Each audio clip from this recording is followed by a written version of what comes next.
I feel the cold before I feel anything else. The stone floor of the cathedral seeps through my knees. The candles flicker, casting shadows that dance like ghosts across the marble altar. And there she is, Eleanor, not walking toward me, walking toward him, my sister, my replacement, my punishment. I knew the moment I saw her at the altar with another man that I had already destroyed her, but I did not know how completely until I watched her take his hand, until I heard her say the words that should have been mine, until I saw him kiss her forehead with a tenderness I had never shown her. This is not the story of her wedding. This is the story of what I did to her, and what she did when she came back. The kingdom believed they knew the truth, and the kingdom was wrong. They said she was a servant, a nobody, a woman who climbed into the Duke's bed when she should have stayed in the kitchens. They whispered it at every dinner party, every garden tea, every ballroom where the aristocracy gathered to tear each other apart with silk-gloved claws. She trapped him with her beauty. She spread her legs and hoped for a ring. She was never worthy of his name. They said it so often it became scripture, the official story, the version that allowed the Duke of Ashworth to marry Eleanor Whitmore, eldest daughter of Viscount Whitmore, without scandal, without shame, without a single glance backward at the woman he had left in the mud. But here is what the kingdom did not know. I did not trap him. He trapped me. I did not climb into his bed. He pulled me into the shadows. I did not hope for a ring. I hoped for nothing at all. And when he left me at that altar, I was not clutching a broken heart. I was clutching the secret that would destroy him. You know what it feels like to be invisible to someone you love, to stand in a room full of people and watch his eyes pass over you like you are made of air. Like the nights you spent tangled in his arms meant nothing. Like the words he whispered into your skin were just sounds, empty and forgettable. I had felt that way my entire life. I was the second daughter, the forgotten one, the one who was sent away to distant relatives when the house grew full, brought back only when there was work to be done. My sister was the jewel. I was the shadow. She was the future Duchess. I was the woman who poured her tea. The Duke of Ashworth came to our estate in the autumn of 1823. I remember the leaves. They were red like blood, gold like lies, falling in slow spirals from the ancient oaks that lined the drive. I was in the garden pulling weeds from the rose beds, my hands black with soil, my dress torn at the hem. He rode past me without a glance, and I thought, good. Let him never see me, because I knew what happened when powerful men saw women like me. They took what they wanted and left the rest to rot. But he saw me that night. He was standing in the library, a glass of brandy in his hand, staring at the portrait of my mother that hung above the fireplace. I had come to return a book I had stolen from the shelves, a book on constellations, fair book I had read by candlelight, night after night, dreaming of a world where the stars were the only map I needed. He turned when I entered. His eyes were the color of winter storms, grey, cold, infinite. "You read?" he asked. I stopped. My heart slammed against my ribs. "Yes, Your Grace." "What do you read?" I held up the book. My hand was trembling. "The stars, Your Grace." He smiled. It was not a kind smile. It was the smile of a man who had just discovered something he intended to take. "Then you must show them to me." This is where the kingdom's version breaks apart. They said I seduced him. They said I spread my body across his path like a trap. They said I used every weapon a woman of my station had, my face, my youth, my willingness, to ensnare a man who was never meant for me. But I did not seduce him. He pursued me. He found me in the garden at midnight, when the stars were brightest. He found me in the kitchens at dawn when the servants were asleep. He found me in the hallway outside my room, pressing me against the wall with a hand on my throat and a promise in his voice. "You will be mine," he said. Not a question, a fact, and I was. Because he was the Duke. Because I was nothing. Because when a man like Alexander Blackwood, Duke of Ashworth, decides he wants a woman, there is no force in the kingdom that can stop him. The forbidden night came in December. The snow had fallen so thick that the estate was cut off from the world. The roads were impassable. The carriages were buried. Even the servants had retreated to their quarters, huddled around fires waiting for the storm to pass. He came to my room. I heard his footsteps in the hallway before I heard the knock. 3 heavy beats against the wood. I knew who it was. I had known he would come. Every glance he had given me that week, every brush of his hand against mine, every time he held my gaze a moment too long, they had all been leading to this. I opened the door. He was wearing a dark coat, damp with melting snow. His hair was wet. His eyes were burning. He did not speak.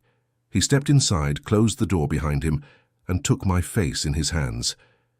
"You are cold," I whispered. "I have been cold my entire life," he said. "Until I found you." He kissed me like a man who had been drowning and had finally found air. His mouth was warm, demanding, desperate. His hands moved down my back, pulling me against him, pressing me into the heat of his body. I should have stopped him. I should have remembered that I was nothing, that he was everything. That the distance between a duke and a forgotten daughter was not measured in inches but in worlds. But I did not stop him, because for the first time in my life, someone saw me. Not the shadow, not the second daughter, not the woman who poured tea. He looked at me like I was the only star in the sky. And I believed him. The kingdom believed one thing. I knew another. The kingdom believed he took me to his bed and discarded me in the morning. They believed I was a whim, a night of weakness, a mistake he spent the rest of his life regretting. But that is not what happened. He stayed. He stayed until the storm passed. He stayed until the roads were cleared. He stayed until the snow melted and the first flowers of spring began to push through the frozen ground. And when he finally left, he did not go back to his estate. He went to my father. He asked for my hand. Do you understand what that meant? A duke of the realm, kneeling before a minor viscount asking permission to marry the daughter no one had ever looked at twice. It was unheard of. It was scandalous. It was everything I had never dared to hope for. I was in the garden when I heard the news. I was pulling the first roses of the season, my hands bleeding from the thorns, my heart full of a joy I did not know how to contain. My sister came to me. She was wearing a dress of pale blue silk. Her hair was perfect. Her smile was perfect. Everything about her was perfect. "He asked for your hand," she said. Her voice was flat, empty. I nodded. I could not speak. She laughed. It was a cold sound, like ice breaking on a frozen river. "You fool! Do you think he will marry you? A duke marries a woman who will elevate his house. You will drag him down, you will ruin him, and when he realizes it, he will destroy you." I did not believe her. I should have. The engagement was announced 3 days later. But not to me. The Duke of Ashworth would marry Eleanor Whitmore, the eldest daughter, the jewel, the proper choice. I was not told. I was not consulted. I was not even present when the announcement was made. I found out from a servant. "Congratulations, my lady," the maid said, curtsying. "Your sister is to be a duchess." The world stopped. I stood in the hallway, the roses still in my hands, their petals falling like drops of blood onto the polished floor. I could not breathe. I could not move. I could only stand there, frozen, as the life I had allowed myself to imagine crumbled into ash. He did not come to me. He did not explain. He did not even say goodbye. But this is where the Duke made his most devastating mistake. He believed that silence was mercy. He believed that if he cut me loose cleanly, without explanation, without confrontation, I would simply fade away. I would accept my fate as the forgotten daughter and let him marry my sister in peace. He did not know what I carried, and he did not know that women like me do not fade. We survive. I left the estate that night. I did not take my belongings. I did not leave a note. I did not say goodbye to anyone. I simply walked out the back door, through the garden, past the rose bushes I had pruned with my own hands, and into the darkness. He believed you would fade. He believed silence was kindness. But you walked into the fog with his child and chose survival over submission. If this story already has you feeling the weight of that betrayal, subscribe so you don't miss what happens when a duke realizes the woman he discarded never truly disappeared. And tell me in the comments, What would you have done the moment you heard the maid's words? The fog was thick. It wrapped around me like a shroud, hiding me from the world, swallowing every trace of my passage. I walked until I could no longer see the lights of the manor. I walked until my feet were blistered, and my dress was torn, and my lungs burned with the cold. And when I finally stopped, I was standing at the edge of a village I had never seen before. I had no money, no connections, no name. But I had his child growing inside me, and I would rather die than let him know. He would spend 7 years searching for what he threw away in one night. But he did not find me. I made sure of it. I changed my name. I changed my face. I cut my hair short and dyed it with walnut shells until it was dark as ink. I wore the clothes of a widow, grey and shapeless, and I kept my eyes down whenever anyone looked at me too long. I found work in a textile mill on the outskirts of a city I had never visited. The work was brutal. The hours were endless. The pay was barely enough to rent a room above a tavern and buy bread that was always 2 days old. But I was free. Free from the whispers. Free from the Duke. Free from the version of myself that had believed, even for a moment, that I could be loved. The first time I felt his child move inside me, I was standing at the mill, my hands raw from the wool, my back aching from the hours of standing. The kick was sudden, sharp, alive. I pressed my hand to my stomach and wept, not from joy, from rage, because I had wanted to forget him. I had wanted to erase every trace of his touch, his voice, his promise. But this child, this tiny, stubborn, living proof of what we had been, would not let me. The birth nearly killed me. It was winter again, the same season he had come to my room, the same season he had whispered words I still heard in my dreams. The midwife was an old woman named Marta, who had delivered half the children in the district and buried nearly as many. She looked at me with eyes that had seen too much and said, "You are too small for this. You will tear." I did not care. I wanted the child out of me. I wanted to hold something that was mine and mine alone. I wanted to prove to myself that I had not loved him for nothing. The labor lasted 16 hours. When my son was finally born, he did not cry. He opened his eyes and looked at me with a gaze so clear, so calm, so familiar, that I felt my heart crack open. His eyes were grey, like winter storms, like his father's. But he was not his father. He was mine. I named him Thomas after my grandfather, the only man in my family who had ever shown me kindness. I held him against my chest and promised him a life different from mine. A life where he would never be forgotten. A life where he would never be discarded. And I swore to myself that the Duke of Ashworth would never know he existed. The years passed. Thomas grew. He was a quiet boy, serious and watchful, with a wisdom that seemed older than his years. He learned to read before he could properly speak, tracing his fingers over the pages of the books I brought home from the market. He asked questions about everything, the stars, the wind, the way the river carved through the valley. He never asked about his father. I never told him, but the kingdom did not forget me. 7 years later, I returned, not to the estate, not to my family, not to the life I had left behind. I returned to the city where the Duke of Ashworth lived, where he ruled, where he had built a life with my sister. I did not come back for vengeance. I came back because Thomas was sick. The fever had lasted 3 weeks. His skin was pale as paper. His breath came in shallow, rattling gasps. Marta had done everything she could, but she was old, and her remedies were older. She looked at me with those tired eyes and said, "You need a physician, a real one, in the city." I had no money for a physician, but I knew a man who did. The Duke of Ashworth's townhouse was exactly as I remembered it, tall, grey, imposing. The windows were dark, reflecting the cloudy sky like mirrors that did not want to show what lay inside. I stood at the gates for a long time. My hands were shaking. My heart was a wild animal in my chest. I had spent 7 years building a wall between myself and the man who had broken me, and now I was about to tear it down with my own hands. Thomas coughed, a wet, rattling sound that made my blood run cold. I pushed open the gate. The butler who answered the door did not recognize me. Why would he? I was not the woman who had left. I was thinner, harder, older. My hands were scarred from the mill. My face was lined from years of worry and work. "I need to see the Duke," I said. My voice was steady. I did not know how.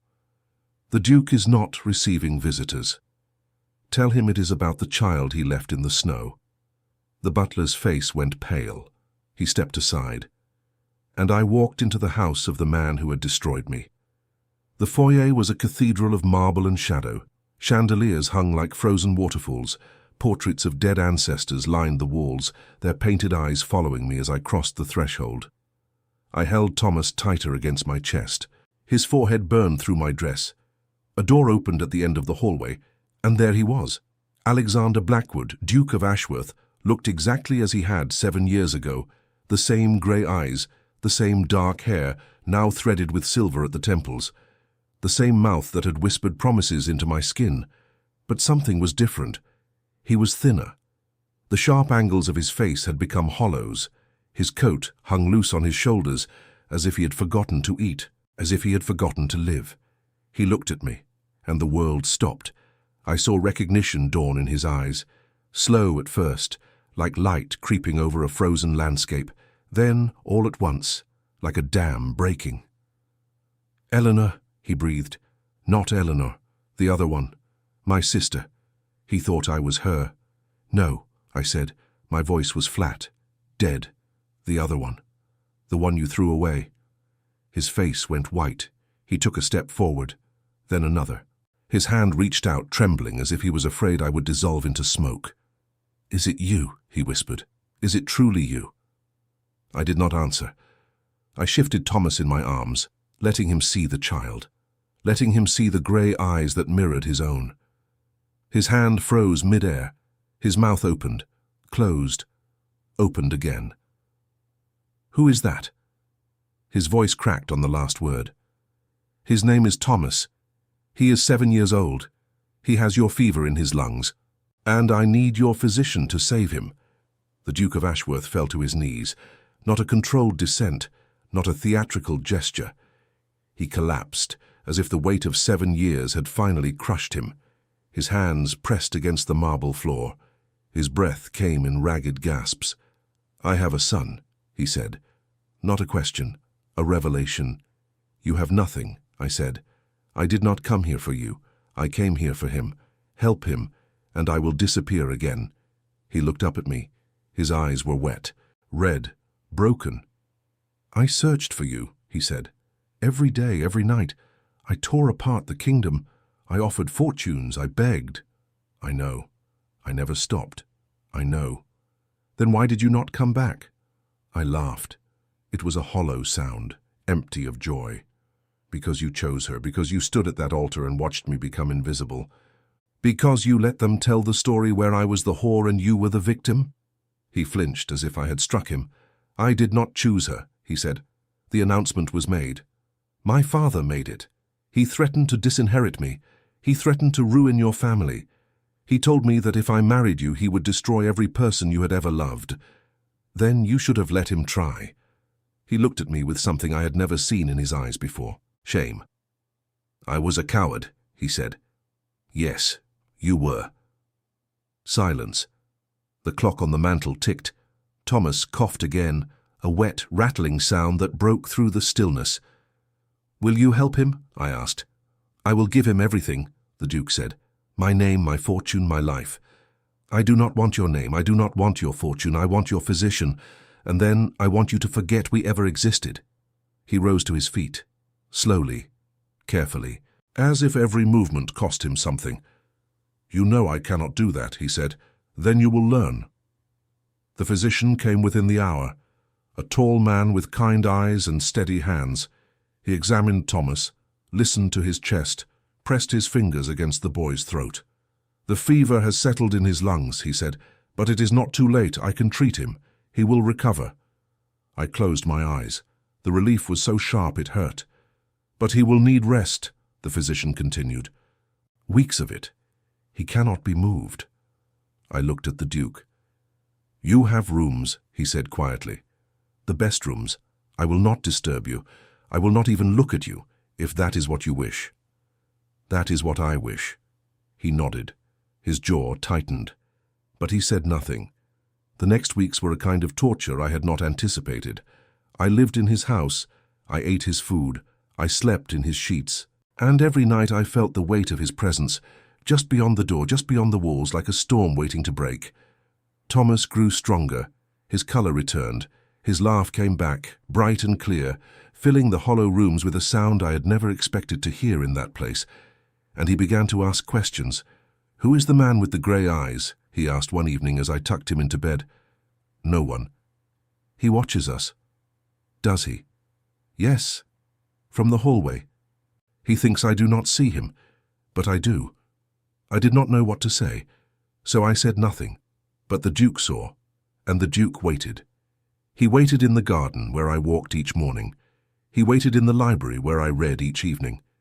He left books on the table beside my chair, the same books I had loved years ago. Constellations, poetry, stories of women who had been forgotten and found again.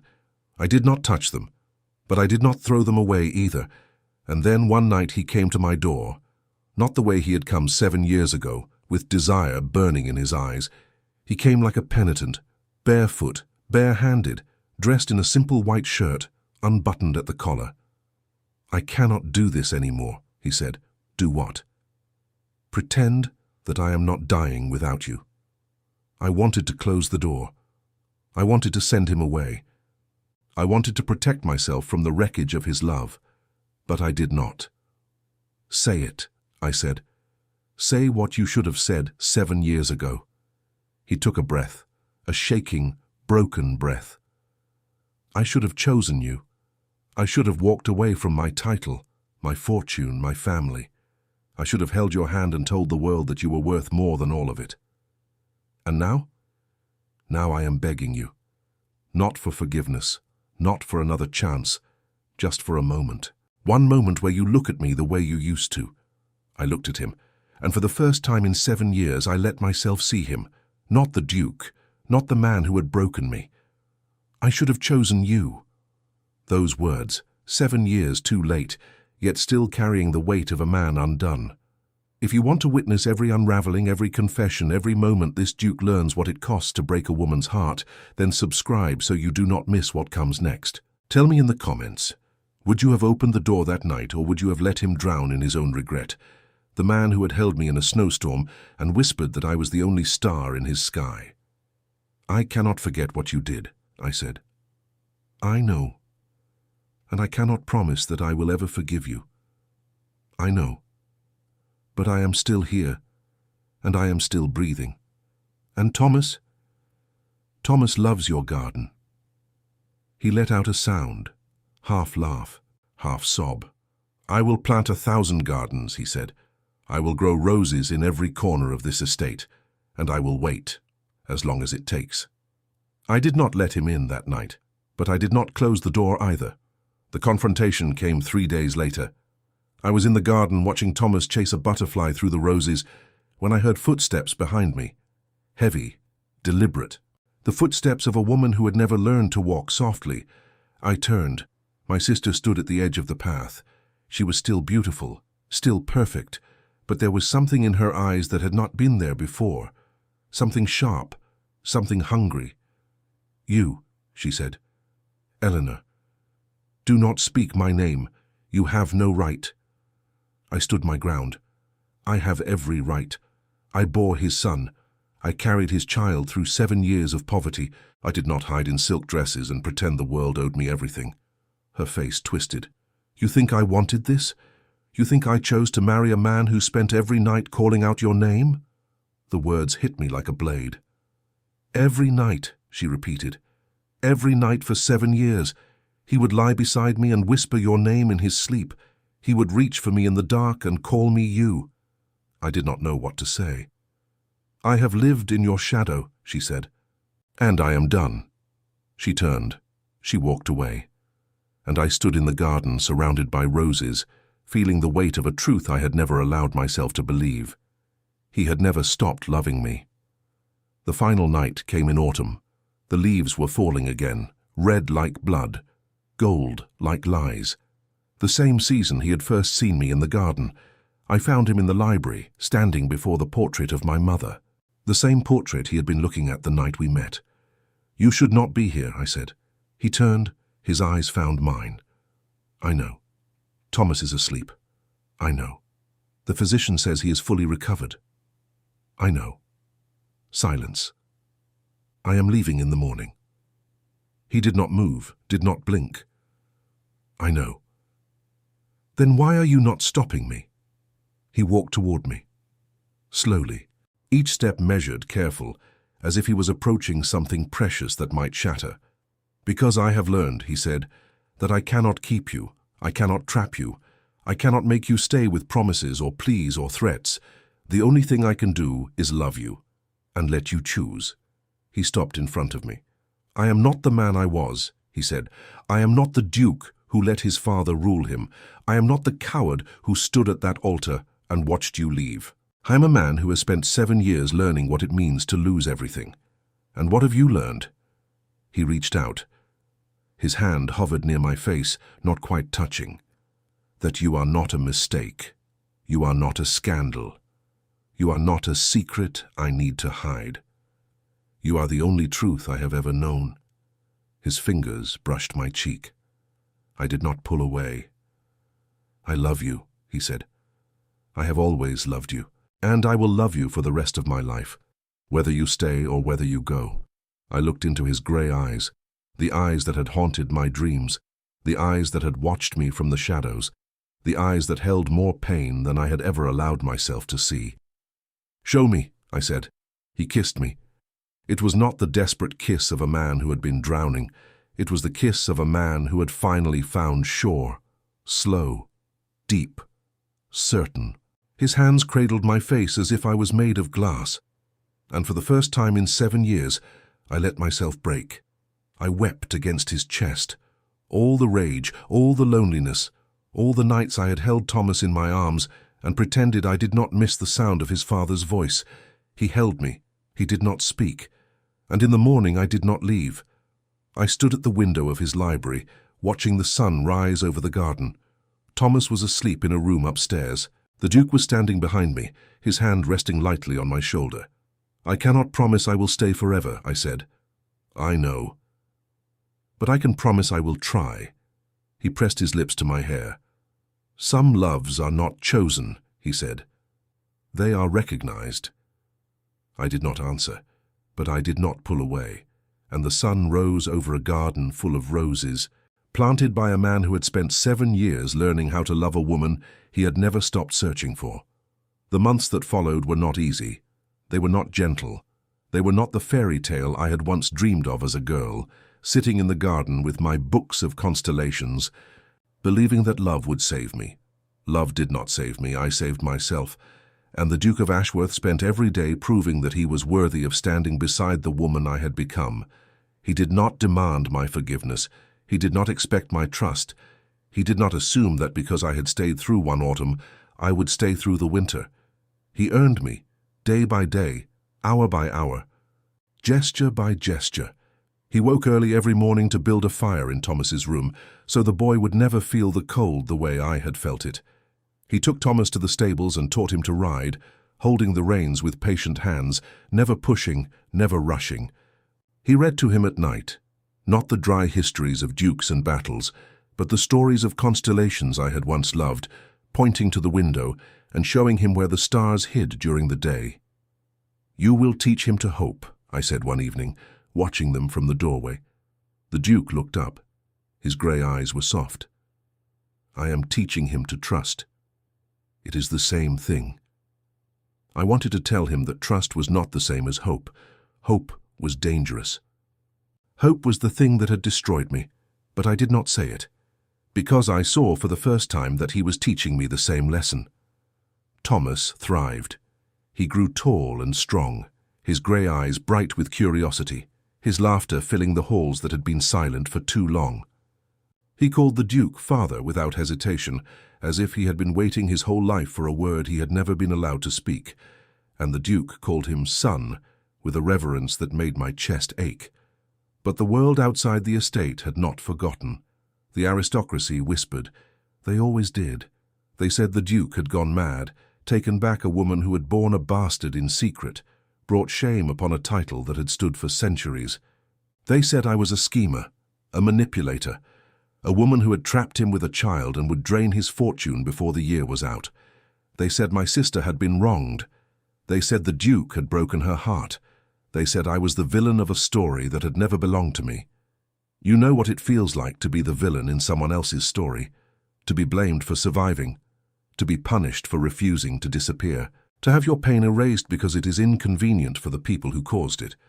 I knew, but I did not run, because I had spent 7 years running, and I was done. The scandal broke in the winter. A letter arrived at the estate, sealed with the crest of the crown. The Duke read it in silence, his face unreadable. Then he placed it on the table between us. "They are summoning me to court," he said. "They want an explanation." "For what?" "For you. For Thomas. For the annulment of my marriage to your sister." I stared at him. "You annulled the marriage?" He met my eyes. "I should have done it 7 years ago. I did it the morning after you came back." I did not know what to say. The weight of his choice settled over me like a shroud.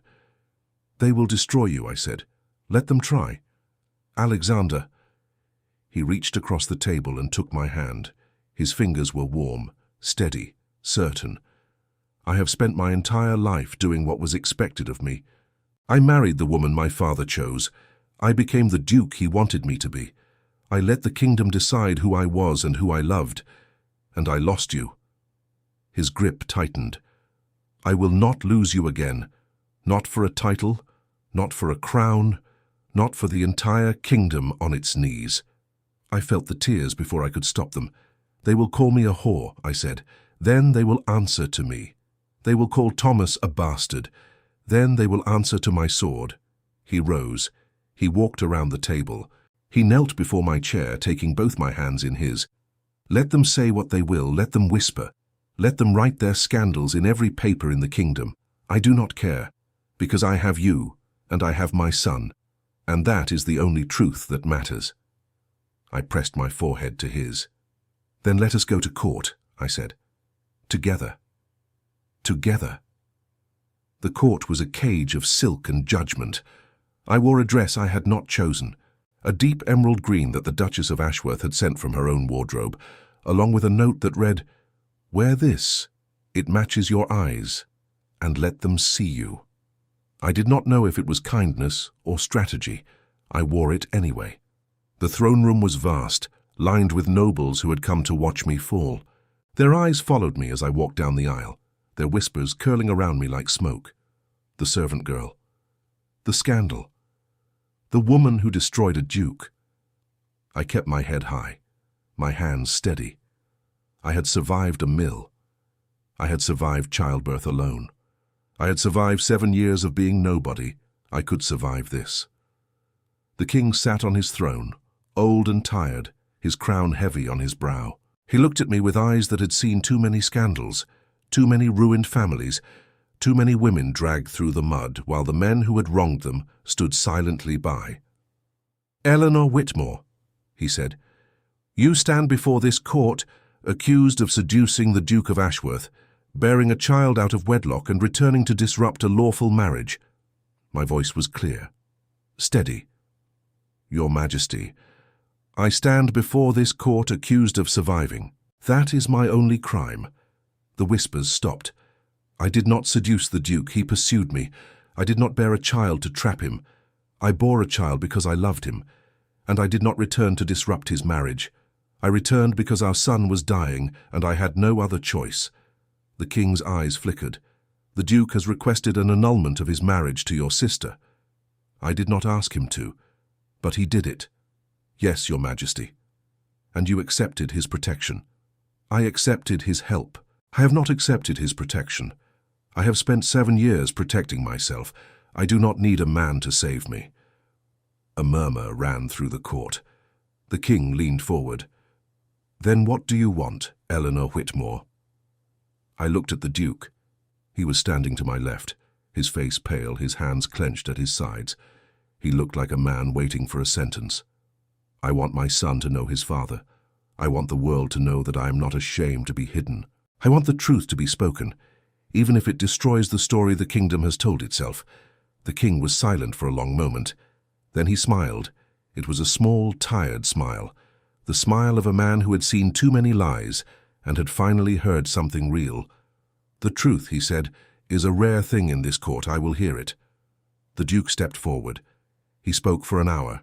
He told them everything: the pursuit, the promise, the night his father had threatened to destroy my family if he married me, the cowardice of his silence, the cruelty of his choice, the 7 years of searching, the nights he had lain awake, staring at the ceiling, whispering my name into the dark.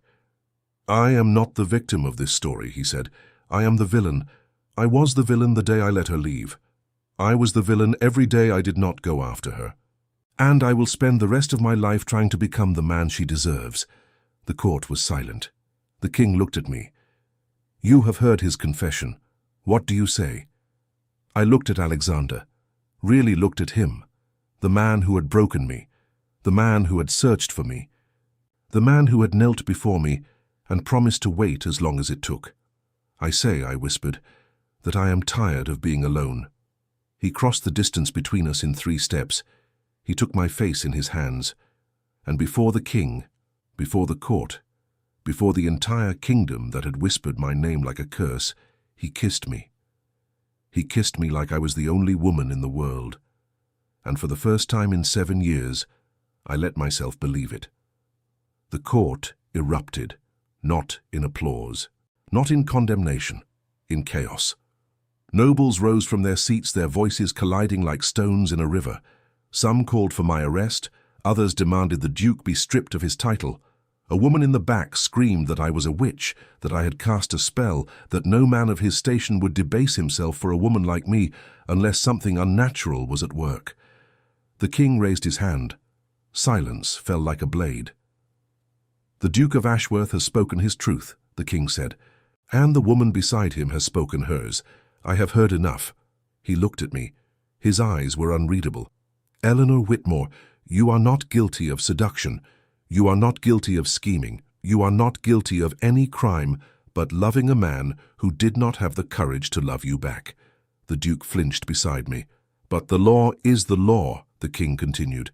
"Your son was born out of wedlock. He is, by the strictures of this kingdom, a bastard.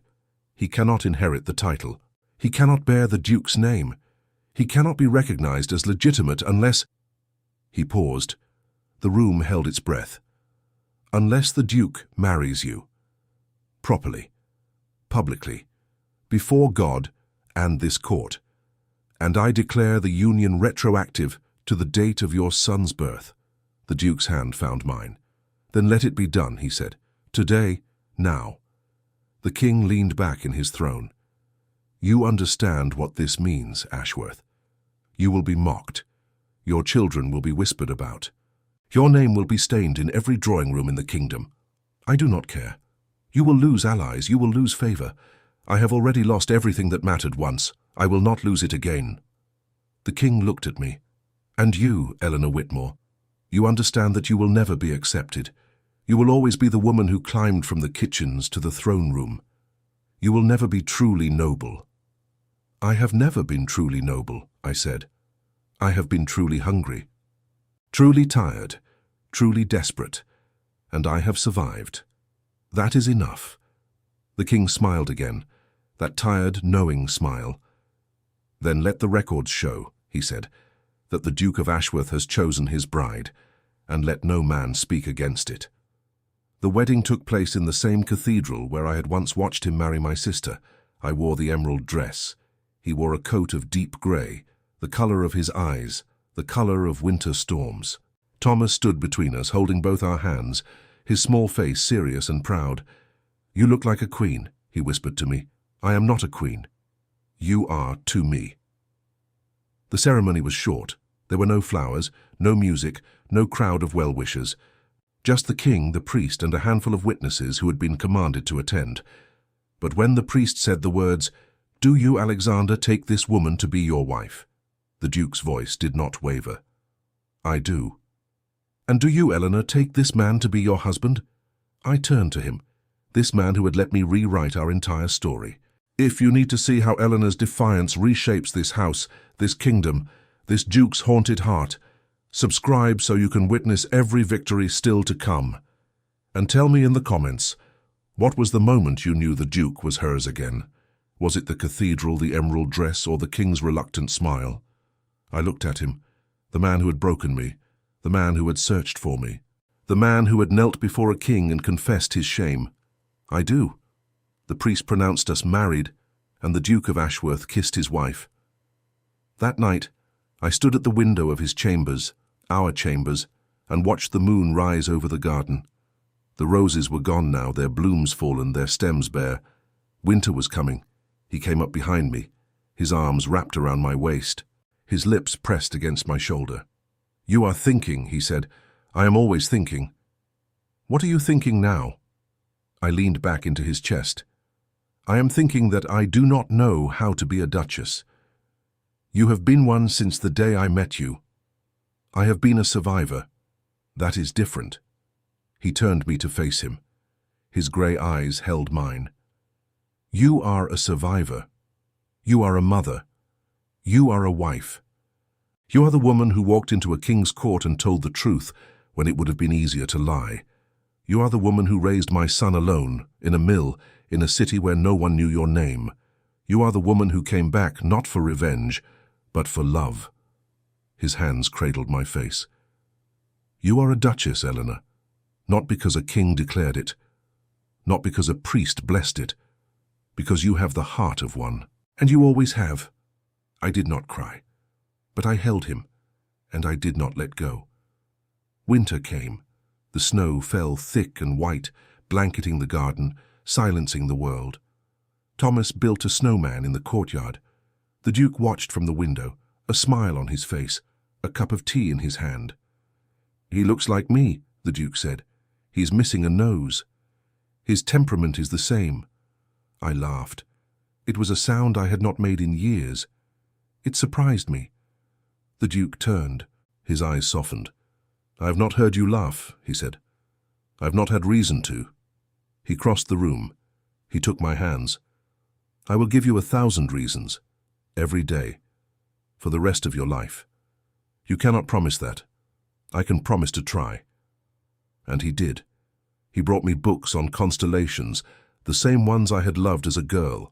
He planted a new rose garden in the spring, 1,000 bushes in every shade of red and gold and white.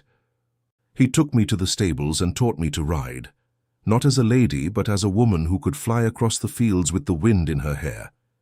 He introduced Thomas to the world as his son. He did not hide him, he did not shield him.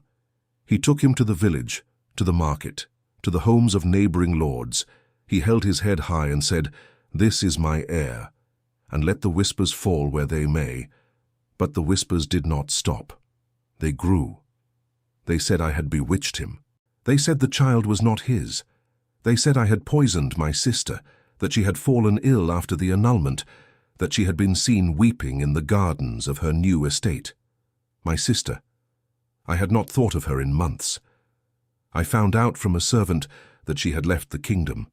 She had married a minor lord from the Northern Territories, a man with cold hands and colder eyes, and she had gone to live in a castle that was always in shadow.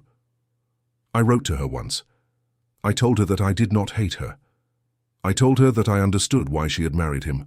I told her that I hoped she found peace. She never wrote back. I did not blame her. The years softened us.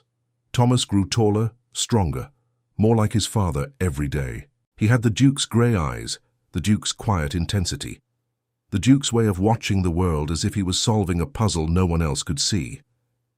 He was 8 when he first asked me about the past. We were sitting in the garden, the roses in full bloom, the air thick with the scent of summer. He was drawing in a notebook, his tongue sticking out in concentration. "Mama," he said, without looking up, "did father hurt you?" I froze. "Why do you ask that?" "Because I heard a man in the village say that father broke your heart, and that you left because of it." I took a breath. "Your father did hurt me, a long time ago. But he also spent 7 years trying to find me, And when he did, he spent every day after that trying to make it right. Is that enough? I looked at Thomas. His grey eyes were fixed on me, serious and searching. Yes, I said. It is enough. Because love is not about not being hurt. It is about choosing to stay after the hurt. It is about growing together. It is about becoming someone worthy of the person you love. Thomas nodded. He went back to his drawing. I think, he said, that Father is worthy of you. I felt my eyes sting. I think so too. That night I told the Duke what Thomas had asked. He was quiet for a long time. Then he said, "He is a wise boy. He is your son." He smiled, a small, sad smile. He has his mother's wisdom, his father's stubbornness, and a heart that is entirely his own. I leaned into him. We made a good thing, Alexander, despite everything. Because of everything. The Duke of Ashworth was not a perfect man. He was still proud, still stubborn, still prone to silences that stretched too long, to moods that darkened the rooms he walked through. He still forgot to eat when he was working. He still stayed up too late, reading reports, writing letters, building the empire his father had left him into something greater. But he also learned to speak. He learned to say, "I am sorry."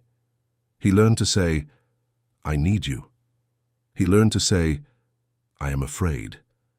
And he learned to hold me when the nightmares came. They came often at first. The dreams where I was back in the mill, my hands bleeding, my body aching, my son crying in the corner. The dreams where I was standing at the altar, watching him marry my sister, unable to scream. The dreams where I was running through the fog, never stopping, never reaching safety. He would wake me gently. He would hold me until my breathing steadied. He would whisper, "You are here. You are home. You are safe." And eventually the dreams came less often, and eventually they stopped. Thomas turned 10. The Duke threw a ball in his honor, the first celebration held at Ashworth Manor in nearly a decade. Nobles came from across the kingdom. Some came out of curiosity, some came out of obligation, some came hoping to see the scandalous Duchess fall on her face in front of the assembled aristocracy. I did not fall. I walked through that ballroom on the Duke's arm, wearing a gown of deep blue, the color of the night sky I had once mapped in my books of constellations. My head was high, my eyes were steady. I smiled at the women who whispered behind their fans. I nodded at the men who looked at me as if I was a specimen to be studied. I was their Duchess, and they could do nothing about it. The Duke watched me from across the room.